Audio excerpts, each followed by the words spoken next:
Anxiety, OCD, মাথা ব্যথা, মাথা ভার, দূরে যেতে ভয় লাগে, অতিরিক্ত মৃত্যু ভয় ইত্যাদি।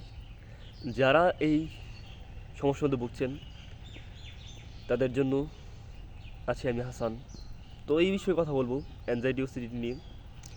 প্রথমে বলে নিব এটি কিন্তু একটি সাধারণ একটি রোগ, আর এই রোগটাকে আমরাই বড় করি। এটা কিন্তু জাস্ট জ্বর ঠান্ডার মতো একটি রোগ আর কি।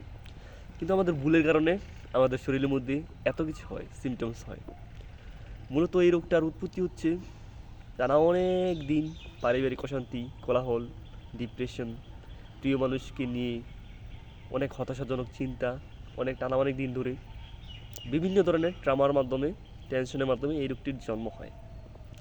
তো এই রোগটির জন্ম হয়, পৃথিবীতে সব রোগেরই টুকটাক সমাধান আছে। এই রোগটার সমাধান আছে, সুস্থতা আছে 100%। তো আপনারা যারা মনে করছেন যে আমি এই রোগ থেকে বের হতে পারবো না, সুস্থ হবো না, তারা সুস্থ হবেন। আর যারা বলছেন যে আমি এই রোগ থেকে তাড়াতাড়ি সুস্থ হবো, তারা খুব দ্রুত সুস্থ হবেন এই রোগ থেকে। তো এই রোগটিতে যারা পড়ে তারা খুবই কষ্ট পায়। আর এই রোগ থেকে সুস্থ হওয়ার জন্য যেই মেন বিষয়টি সেটি হচ্ছে গিয়ে আপনাকে একজনের সহযোগিতা লাগবেই, প্লাস রুটিন মানতে হবে, ঠিকমতো চলাফেরা করতে হবে, ঠিকমতো ঘুমাতে হবে ইত্যাদি।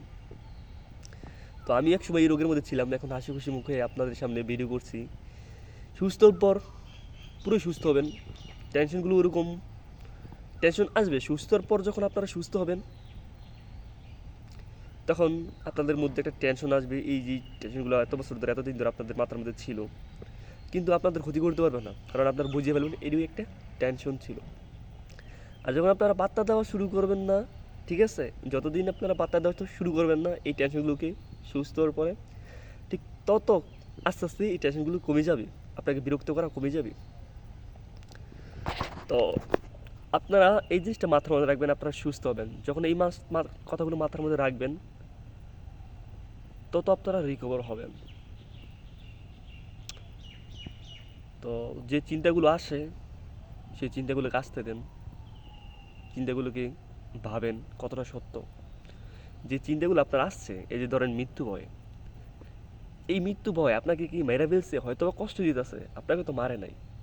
মূলত এই রোগের মধ্যে কেউ মারা যায় না, কেউ পাগল হয় না, বা কারো কোনো ক্ষতি হয়ে যায় না বড় ধরনের। এখানেই তো বুঝতে পারতেছেন। তো যেই রোগে মারা যায় না, পাগল হয় না, ওই রোগ নিয়ে আমরা টেনশন করবো কেন, তাই না? এটা তো মনের রোগ, চিন্তার রোগ।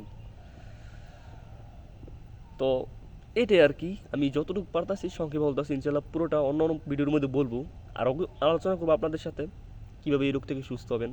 তো সবাই ভালো থাকবেন, সুস্থ থাকবেন, আল্লাহ হাফেজ। আর আপনারা সবাই সুস্থ হবেন, এই জিনিসটা মনে রাখবেন। আপনি 1% সুস্থ হয়েছেন, 1% নিয়ে আপনি বেঁচে থাকেন, বাকি 99% একটু একটু করে আপনারা সুস্থ হবেন। তো দেখা হবে নেক্সট কোনো ভিডিওতে।